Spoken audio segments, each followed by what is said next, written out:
కొన్ని రోజుల తర్వాత గాంధారి కూడా గర్భం దాల్చింది. అండ్ గాంధారికి ఒక వరం ఉంది, ఏంటంటే తనకు 100 కొడుకులు పుడతారని. అండ్ గాంధారి గర్భం దాల్చిన తర్వాత 9 నెలలకో 10 నెలలకో తనకు ప్రసవం అవ్వలేదు. ఆల్మోస్ట్ 2 years వరకు తనకు గర్భవతిగానే ఉంది. కుంతికి పిల్లలు పుట్టారని తెలియగానే గాంధారికి చాలా కోపం వచ్చింది. ఎందుకంటే మళ్ళీ కుంతికి పుట్టిన పిల్లలే రాజులు అవుతారు కాబట్టి.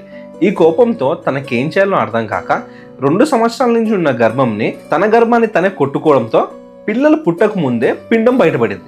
నేను మీకు ప్రీవియస్ ఎపిసోడ్స్లో చెప్పినట్టు వీళ్ళకి ఎప్పుడు ఏ ప్రాబ్లం వచ్చినా వాళ్ళు వేదవ్యాసుని పిలుస్తారు. వేదవ్యాసుడు వచ్చి ఈ పిండాన్ని 101 ముక్కలుగా చేసి ఘృత కుంభాల్లో పెట్టాడు.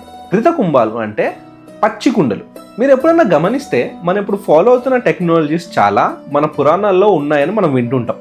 అంతెందుకు, మనం ఎప్పుడు గుడికి వెళ్ళినా అక్కడ స్కల్ప్చర్స్లో మన ప్రజెంట్ టెక్నాలజీ రిఫ్లెక్ట్ అవుతూనే ఉంటుంది.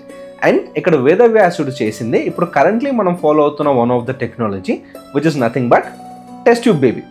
ఈ పిండాలను టెస్ట్ ట్యూబ్ బేబీ లాగా కుండల్లో భద్రపరిచి 2 సంవత్సరాలు పెట్టిన తర్వాత ఈ కుండల్లో నుంచి అప్పుడు కౌరవులు పుట్టారు.